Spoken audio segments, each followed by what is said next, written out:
It's tough to start this one. It's, a story that's been around for so long, and it's heartbreaking, the disappearance of Kristen Smart. We're here to, go through what happened, really get into that timeline, and, it's a heavy topic. Our thoughts are with Kristen and her family. Yeah, it's when a case goes on this long, it's vital to get the timeline straight. I think it Uh-huh. reveals so much. Like maybe points where things could have gone differently. So let's start with, Kristen's last week at Cal Poly in San Luis Obispo. Right, Friday, May 24th, 1996. Hmm. Kristen, she was a student there, finished her classes early. Memorial Day weekend was coming up, and she'd even gotten some good news, like about a biology exam she thought she'd missed. It's almost like, that good news adds to the tragedy. Around 5:30 that afternoon, she called her parents, wanted to share the news, but she only got their voicemail. Yeah. And that message, that's the last anyone heard from her. So later that night, around 8:30, Kristen left her dorm, M Hall, with three friends. They were going to a party off campus. She was wearing, let's see, a gray crop top, black Roxy board shorts, and I guess she went by Roxy sometimes, and red Puma sneakers. It's interesting, she didn't have her room key, so she was relying on a friend to get back into the dorm. Yeah, that detail, no key, it really highlights how much she depended on others that night. Right. At the party, she introduced herself as Roxy. People there said she wasn't drinking much, but later she was found outside on the grass, like really intoxicated. Right. So then it's early Saturday morning, June 25th, around 2 a.m. Two other students, Tim Davis and Cheryl Anderson, they found Kristen. She was, well, in a bad way. They helped her up, started walking her back to her dorm, Muir Hall. And then, this is where Paul Flores comes in. He was in the same dorm complex, Santa Lucia Hall, and he joined them. Said he'd helped that his dorm was close by, just a half-mile away, in what they called the Red Bricks. Tim Davis left them near a parking lot. Cheryl Anderson, her memories of what happened next were really disturbing. She says Kristen was shivering and that Paul Flores had his hand on Kristen's stomach, like on her bare skin. And Cheryl was really uncomfortable with that. Kristen kept stopping as they walked, and Paul Flores, he even joked about Cheryl leaving them. Yeah, Cheryl's feeling uneasy, it's telling. When they reached Cheryl's dorm, Trilogy Hall, she asked Paul, like specifically asked him, to make sure Kristen got back to her room okay. That request, it's just chilling knowing what we know now. So Paul Flores and Kristen, they kept walking towards his dorm, Santa Lucia Hall. He apparently carried her for part of the way. But then his story gets really shaky. He said he watched Kristen walk the last 40 yards up a hill, up some stairs, and into Muir Hall, and that's the last anyone saw of her. The next day, Saturday, June 25th, Kristen's roommate realizes she's not back. All her stuff's still in their room. Friends start to worry. Something was wrong. Later that day, campus police are finally called. But the initial response, well, it wasn't good. Because it was Memorial Day weekend, they kind of figured Kristen had just gone home to Stockton or maybe somewhere else for the holiday. And that thinking, it's something that would be looked at really hard later on. In those first few hours of a missing person case, every assumption matters. Yeah, it's critical. As the days went by, Kristen's parents were contacted. And they knew right away something was terribly wrong. Kristen always told them if she was going anywhere, she would never just ignore their calls. They knew. And their frustration, it just grew. They felt like the police, they just didn't get how serious this was. Right. Eventually, two detectives from the DA's office were brought in to help Cal Poly police. They had to put together what happened that night, interviewing friends and family. They found out where the party was, 135 Crandall Way.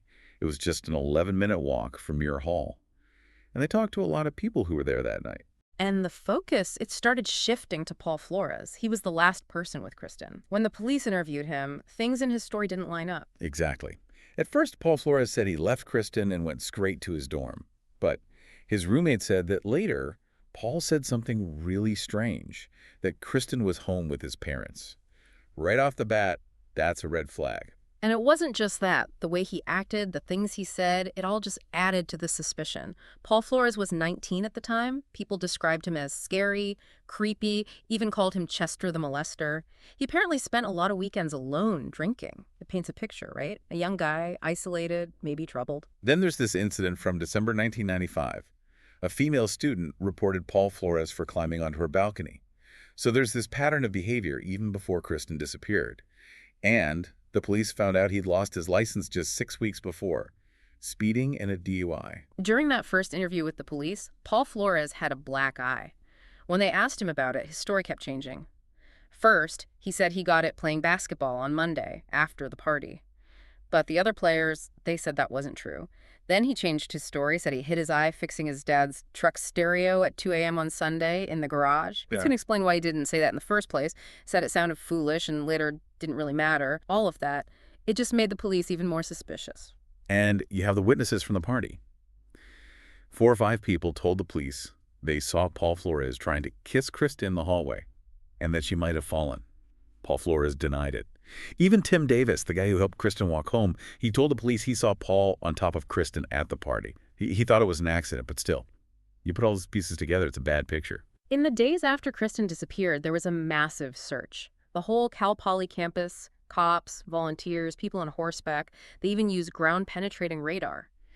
They searched a landfill where the university's trash went in the days after she vanished, hoping to find anything. And they searched Paul Flores' dorm room in Santa Lucia Hall. But they didn't find anything useful. It was the end of the semester, the room had been cleaned.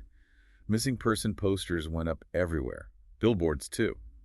They described Kristen, what she was wearing. Gray crop t-shirt, black surfing shorts, red Puma shoes. They even mentioned she'd dyed her hair dark brown recently. They tried everything online, too, to get any information they could.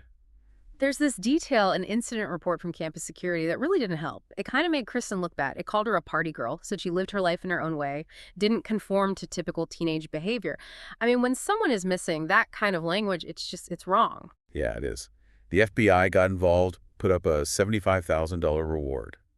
And Kristen's family added another $100,000.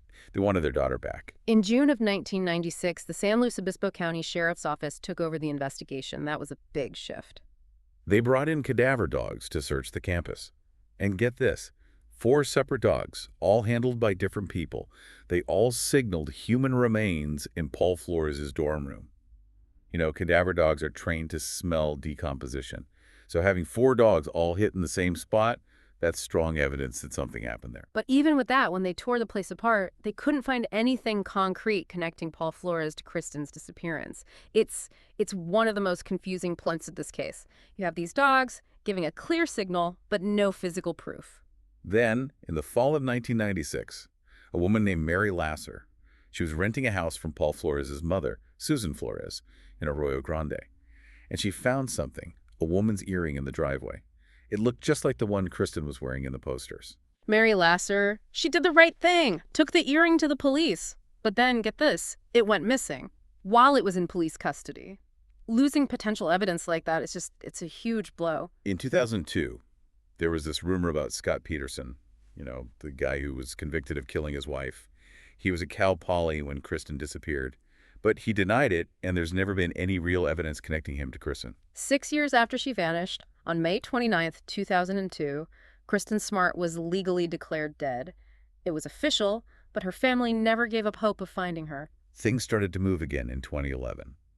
A new sheriff, Ian Parkinson, took office in San Luis Obispo County, and he made the Kristen Smart case a priority. He put a detective on it full-time. That was big. They did 96 more interviews, executed 23 search warrants. You could tell they were serious about finding the truth. And then between 2019 and 2021, things really started happening. In 2019, they searched Paul Flores' mother's house. On January 29, 2020, the police confirmed they had 2 trucks that belonged to the Flores family back in 1996.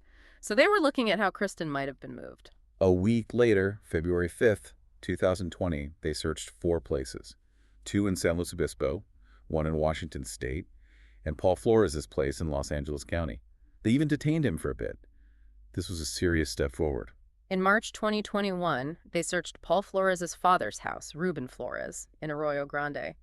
They used cadaver dogs again and ground-penetrating radar, focused on the area under a deck. And they found something, a patch of disturbed soil about 4 feet by 6 feet, big enough to bury a body. An archaeologist looked at it and said it had been dug up and something was taken out. And the tests they did on soil samples from the backyard, they found human blood. And even worse, they found fibers that matched the clothes Kristen was last seen wearing. That was it, the biggest piece of physical evidence they had connecting the Flores family to Kristen's disappearance. After all that, they made arrests. April 13th, 2021, almost 25 years after Kristen disappeared, Paul Flores was arrested. He was 44 then. They charged him with first-degree murder. And because they believe he raped her, he was held without bail. His father, Ruben Flores, he was 80, he was also arrested, charged with being an accessory. His bail was $250,000. The trial was in Monterey County because, the case was so well known in San Luis Obispo. They had separate juries for Paul and Ruben Flores. It was a long trial, 3 months, a lot of emotional testimony and all that evidence. Finally, on October 18th, 2022, the juries gave their verdicts. Paul Flores was found guilty of first-degree murder. But the other jury, they found Ruben Flores not guilty of being an accessory. So it was a partial victory, but a victory nonetheless. After all those years, there was some justice. December 9th, 2022, Paul Flores was sentenced 25 years to life for the murder of Kristen Smart. That brought some closure, but it can't bring Kristen back. And that's the saddest part of it all. Even though Paul Flores was found guilty, they never found Kristen's body. Her family still doesn't have that peace. It's a reminder that even with justice, there are still unanswered questions, still pain. This case, it's just tragic. All those years of not knowing, the fight for justice. We have to think about the Smart family, how hard they fought for almost 30 years to find out what happened to their daughter. It shows the power of love, of family, even in the face of something so horrible. And it makes you think about all the unsolved cases out there. The family's waiting for answers. It shows how important it is to keep looking, to keep fighting for the truth. If you're listening and this case has touched you, leave a comment below. Let's keep talking about this. Keep the memory of Kristen alive.